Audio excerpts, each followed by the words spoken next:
오늘 우리가 파헤쳐볼 자료는 류에로 목사님의 눈매 큐티, 요한복음 10장 1절에서 21절까지의 해설 자료입니다. 아주 흥미로운 본문이죠. 맞아요.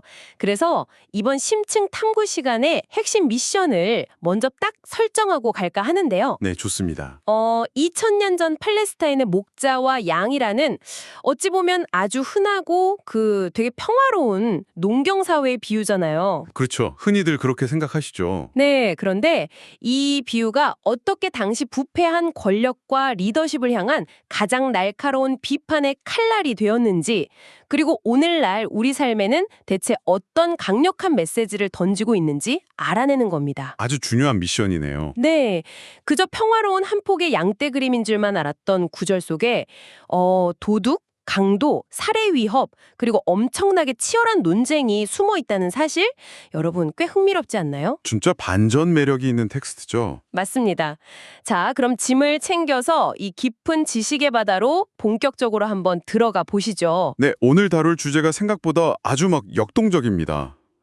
사실 요한복음 10장의 비유를 제대로 이해하려면 먼저 짚고 넘어가야 할 아주 중요한 맥락이 하나 있거든요. 이게 갑자기 하늘에서 뚝 떨어진 뜬구름 잡는 소리가 아니라는 거죠? 정확합니다. 이 비유를 좀 더 큰 그림, 그러니까 전체적인 맥락에 올려놓고 보면 바로 앞장인 9장의 사건과 아주 찰떡처럼 긴밀하게 맞닿아 있습니다. 9장이라면 그 맹인 치유사반 말씀이신가요? 네, 맞습니다. 날 때부터 눈먼 사람을 예수님이 고쳐주시는 놀라운 기적이 일어나는데요. 바로 이 사건을 기점으로 예수님과 당시 이스라엘의 종교 지도자들, 그러니까 적대자들 사이의 논쟁이 그야말로 최고조에 달하게 됩니다. 분위기가 완전히 험악해졌겠네요? 엄청나게 아슬아슬하고 살벌한 상황이죠. 여기서 진짜 재미있는 포인트는 눈을 뜬 맹인은 단순히 육신의 병 고침을 받은 사람을 넘어서 진리를 알아보는 믿는 자의 완벽한 모델로 등장한다는 겁니다. 반대로 백성을 이끈다는 종교 지도자들은요? 그들은 육신의 눈은 멀쩡히 뜨고 있지만 영적으로는 맹인인 상태로 아주 극명하게 대조되어 묘사되는 거죠. 영적 맹인요? 네, 바로 이 팽팽한 대력과 긴장감 속에서 오늘 우리가 다루는 10장의 양과 목자 이야기가 팍 하고 시작되는 겁니다. 와, 10장의 비유가 그냥 진공 상태에서 평화롭게 주어진 게 아니었군요. 이미 분위기가 험악해질 대로 험악해진 논쟁의 한복판에서 자신들이 진짜 리더라고 굳게 믿고 있는 사람들을 향해 정면으로 던져진 거네요. 맞습니다. 아주 날카로운 일침이죠. 저는 이 해설 자료를 읽으면서 성경의 비유라는 게 결국 그 당시 사람들이 매일 눈으로 보던 생생한 일상이었다는 점이 참 와닿더라고요. 청취자 여러분도 당시 팔레스타인 지역의 목축 풍경을 머릿속에 한번 그려보시면 이해가 훨씬 쉬우실 겁니다. 네, 상상해보는 게 아주 큰 도움이 되죠. 밤이 되면 밖은 짐승이나 도둑의 위험이 있으니까 울타리를 치거나 돌담으로 에워싸는 커다란 우리 안에 여러 목자의 양떼를 한꺼번에 몰아넣잖아요. 네, 섞여 있는 거죠. 다가 당당하게 그 문으로 걸어 들어가서 자기 양들의 이름을 하나하나 다정하게 부르는 거죠. 양들은 그 목소리를 알고요. 네, 수많은 양떼가 막 뒤섞여 있어도 신기하게 자기 목자의 목소리를 알아듣고 줄지어 밖으로 나가는 팔레스타인 사람들에겐 너무나 생동감 넘치는 일상의 풍경인 거잖아요. 그렇죠. 그 당시 사람들에게는 매일 보는 너무나 익숙하고 당연한 삶의 현장이었을 겁니다. 이 대목에서 해설 자료가 짚어주는 아주 중요한 통찰이 있는데요. 어떤 부분인가요? 바로 예수님이 자신을 가리켜 나는 양의 문이다 라고 선언하신 대목의 의미를 분석한 부분입니다.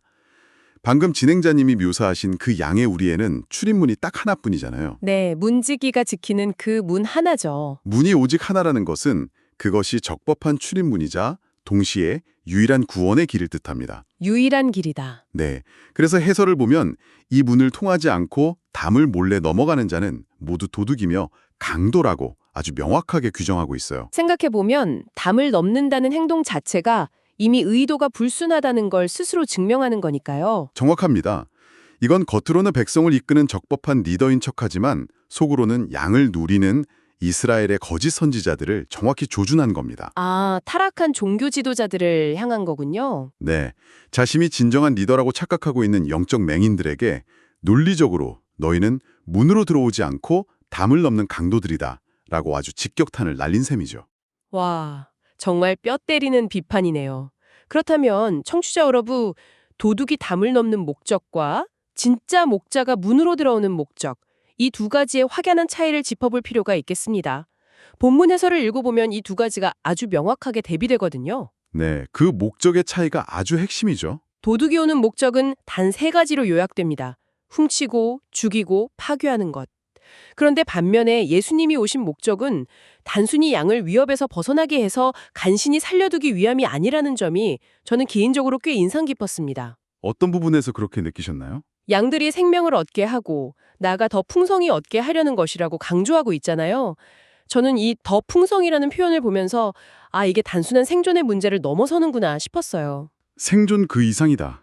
맞습니다. 네, 그저 살아남는 게 아니라 아주 퀄리티 높은 삶, 즉 온전한 회복과 성장까지 꽉 채워서 약속하시는 거라는 생각이 들더라고요. 방금 짚어주신 그 생존과 풍성한 삶의 차이가 사실 진짜 리더십의 본질을 극명하게 보여주는 지점입니다. 그래서 이 자료의 두 번째 핵심 키워드인 선한 목자와 삭군의 대결 구도로 자연스럽게 넘어가게 되는데요. 삭군이요? 네.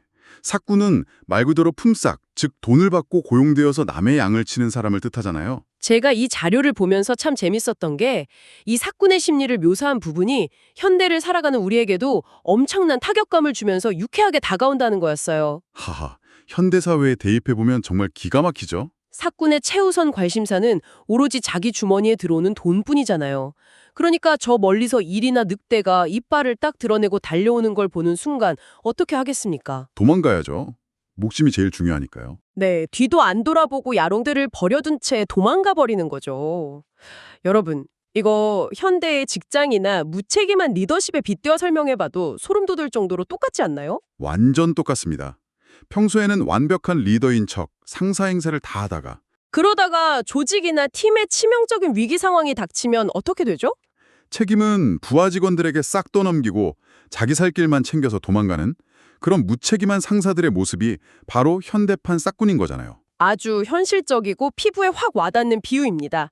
우리가 진짜 리더십과 싹군을 어떻게 구별할 것인가 하는 통찰을 던져주죠.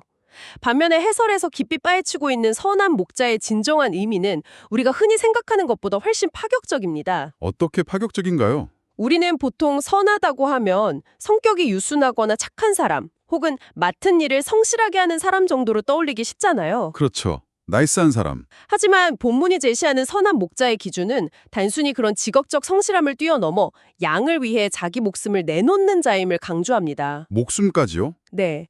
자료의 분상을 따라가자 보면 본문 11절, 15절, 17절에서 목숨을 버린다는 표현이 무려 3번이나 반복해서 등장하거든요. 3번이나요? 네. 이런 문학적 구조에서 3번의 반복은 단순한 강조가 아닙니다. 이것이 최상급의 진실성, 즉 결코 변하지 않는 핵심 중의 핵심임을 논리적으로 보여주는 것이라고 통찰력 있게 설명하고 있죠. 3번 반복이 그런 깊은 의미가 있군요. 그리고 이게 신약에 갑자기 뚝 떨어진 개념도 아니잖아요. 네, 성경적 일관성을 봐야 합니다. 해설에서도 이사야 40장 11절의 목자 비유나 히브리서 13장 20절을 자연스럽게 연결해서 설명하고 있죠. 구약부터 내려오는 거대한 흐름인 겁니다. 그 일관성이 참 놀랍습니다. 그리고 전문가님, 여기서 한 걸음 더 깊이 들어가면 목자와 양의 관계에 숨겨진 또 다른 비밀이 나오지 않습니까? 맞습니다. 아까 진행자님이 양들이 자기 목자의 음성을 알아듣는다고 하셨잖아요. 네, 수많은 무리 속에서도 구별해내죠. 목자와 양은 서로 음성을 알고 아주 친밀하게 결합되어 있는데 자료는 이것이 예수님과 하나님 아버지 사이의 깊은 결합 관계에 정확히 대응된다고 짚어줍니다. 아버지께서 나를 아시고 나도 아버지를 아는 것, 이 구절 말씀이시죠? 네, 단순한 신뢰를 넘어서 신과 그 아들 사이의 완전한 연합이라는 철학적이고 신학적인 깊이까지 연결되는 겁니다. 평화로운 목축 이야기인 줄만 알았는데 그 철학적 깊이가 정말 엄청나네요. 그런데 전문가님, 본문 16절을 보면 아주 흥미로운 미스터리가 하나 딱 등장합니다. 청취자 여러분도 궁금해하실 텐데요. 어떤 미스터리죠? 예수님이 내게는 이 우리 안에 있지 않은 다른 양들도 있다라고 말씀하시거든요. 아니 대체 이 우리 안에 없는 다른 양들이라는 건 누굴 말하는 걸까요? 유대인들 입장에서는 꽤 당황스러웠을 것 같은데요. 굉장히 충격적이었겠죠. 그 다른 양들은 바로 유대인이 아닌 이방인 계종자들을 의미합니다. 유대인의 울타리를 넘어서는 거군요. 네, 해설은 이것을 훗날 부활절 이후에 유대인과 비유대인이 아무런 차별 없이 한 목자 아래 한 무리, 즉 거대한 교회 공동체가 되는 엄청난 구원의 스케일을 내다본 것이라고 차분하게 분석합니다. 스케일이 확 커지네요. 과거 에세겔 34장의 흩어진 양떼 비유와도 완벽하게 이어지는 거대한 마스터 플랜의 일부인 거죠. 좁은 울타리를 부수고 전 세계로 확장되는 포용력이네요. 그리고 그 거대한 비전을 이루기 위한 필수 조건이 앞서 우리가 나눴던 희생이라는 점이 참 다가옵니다. 그런데 전문가님, 해설 자료를 보면 이 희생에 대해서 아주 중요한 포인트 하나를 짚고 넘어가더라고요. 네, 자발성에 대한 부분이죠. 맞아요. 흔히 희생이라고 하면 어쩔 수 없이 힘에 밀려서 당한 수동적인 비극이라고 생각하기 쉽잖아요. 그렇죠. 억압적인 힘에 굴복했다고 오해하기 쉽습니다. 하지만 자료는 예수님의 죽음이 결코 수동적으로 힘에 밀려 당한 것이 아니라는 점을 명확히 합니다. 18절 말씀을 보면 아무도 내게서 목숨을 빼앗을 수 없다. 내가 스스로 생명을 내놓는다라고 하시거든요. 스스로 내놓는다. 네, 예수님이 목숨을 내놓을 권세도 있고 다시 찾을 권세도 완벽하게 가진 분이라는 점을 명확히 하는 겁니다. 권세가 있는데도 스스로 내려놓는 거군요. 맞습니다. 해설은 이것이 하나님의 계명에 대한 완벽한 순종이자 절개적 권세가 완벽하게 융합된 사건이라고 논리적으로 해설합니다. 진정한 리더십의 정점인 거죠. 와, 자발적인 순종과 통제된 권세의 융합, 정말 압도적인 선언입니다. 자, 이렇게 기존의 틀을 완전히 깨부수는 진리의 말씀이 쏟아지자 당시 분중들, 그러니까 유대인들의 반응이 어땠을까요? 난리가 났겠죠. 여론이 극명하게 두 갈래로 찢어지는 팽팽한 분쟁 상황이 아주 생동감 있게 묘사됩니다. 한쪽에서는 귀를 막고 비난하기 바쁩니다. 저 사람 귀신 들렸다, 미쳤다, 왜 저 사람 말을 듣고 있냐 하면서 격렬하게 공격하죠. 익숙한 반응이네요. 그런데 다인한 쪽에서는 감정에 휩쓸리지 않고 팩트로 반박합니다. 잠깐만, 미친 사람의 말이 아니다. 상식적으로 귀신이 어떻게 맹인의 눈을 뜨게 할 수 있느냐. 아까 저희가 서두에 짚었던 9장의 그 기적을 강력한 증거로 들이미는 겁니다. 진리가 선포되는 현장에서는 늘 그런 극명한 분열과 팽팽한 논쟁이 따르기 마련이니까요. 맞습니다. 자, 여기까지 들으신 청취자 여러분은 아마 마음속으로 이런 질문을 하실 겁니다. 2000년 전 성경의 비유가 지금 나의 삶과 대체 무슨 상관이 있지? 아, 현실 적용의 시간이군요. 네, 방향을 좀 틀어보겠습니다. 지식을 그냥 머릿속에만 담아두면 아쉽잖아요. 그렇죠. 이 자료의 후반부를 보면 현대적 상황을 아주 솔직하게 언급하고 있습니다. 시대적 배경을 살펴보면 매년 기독교 인구가 가파르게 줄어들고 있고 또 코로나 팬데믹으로 인해 수많은 교회가 돌이킬 수 없는 큰 타격을 입은 뼈아픈 현실을 담담하게 짚어주고 있거든요. 네, 바로 그런 위축되고 척박한 현실일수록 오늘 본문의 메시지가 더 힘을 발휘합니다. 해설 자료가 도출해내는 결론은 담담하지만 아주 힘이 있습니다.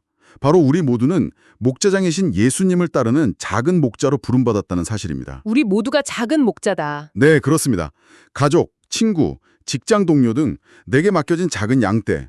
해설에서는 오이코스라고 표현하죠. 오이코스? 이 사람들을 위해 나의 시간, 물질, 그리고 재능을 기꺼이 희생하고 헌신하는 것이 바로 싹군이 아닌 참된 목자의 기름을 강조하는 겁니다. 아, 결국 위기가 닥쳤을 때 도망가지 않고 그 사람들의 성장을 위해 땀 흘릴 수 있느냐 이 질문이네요. 맞습니다. 청취자 스스로 자신의 주된 관심사가 진정으로 영혼을 향해 있는지 아니면 그저 돈이나 나의 안위 같은 피상적인 것에 머물러 있는지 날카롭게 성찰해 보도록 유도하는 거죠. 내가 과연 참된 목자인가 아니면 책임을 회피하는 싹군인가? 참 가슴을 찌르는 현실적인 통찰입니다. 자, 이제 오늘 우리가 나눈 방대한 이야기들을 간결하게 요약하고 정리해 볼 시간입니다. 네, 꽤 많은 내용을 다뤘죠. 오늘 우리는 유일한 문이신 예수님, 그리고 자신의 목숨까지 자발적으로 내놓는 선한 목자의 처절하고도 숭고한 헌신에 대해 아주 깊이 파헤쳐 보았습니다. 그리고 위기가 닥치면 자기만 살겠다고 도망가는 싹군 리더십의 민낯도 확인했고요. 맞습니다. 나아가 우리 밖에 다른 양들까지 풀어내는 거대한 포용력, 수동적인 죽음이 아닌 자발적인 순종과 권세의 의미까지 엿볼 수 있었습니다. 오늘 나눈 이 지식이 청취자 여러분의 일상과 시야를 더 넓고 깊게 만들어 주었기를 진심으로 바랍니다. 아주 임팩트 있게 잘 정리해 주셨네요. 마지막으로 배움을 즐기시는 청취자 여러분께 오늘 다룬 내용을 바탕으로 묵직한 질문을 하나 던지고 싶습니다.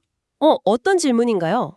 오늘 다룬 선한 목자와 싹군, 그리고 음성을 분별하는 양의 비유를 텍스트에 직접 언급되진 않았지만 현대 사회로 한번 확장시켜 보는 겁니다. 현대 사회로요? 네, 현대 사회는 수많은 인플루언서, 자칭 전문가, 그리고 리더들이 각자의 목소리로 우리를 이끌려고 하는 그야말로 소음의 시대입니다. 여러분은 지금 누구의 음성에 귀를 기울이고 또 누구를 따라가고 계신가요? 아, 누구의 음성을 듣고 있느냐? 그 목소리의 주인공은 여러분의 온전한 성장을 위해 기꺼이 자신을 희생할 수 있는 선한 목자인가요?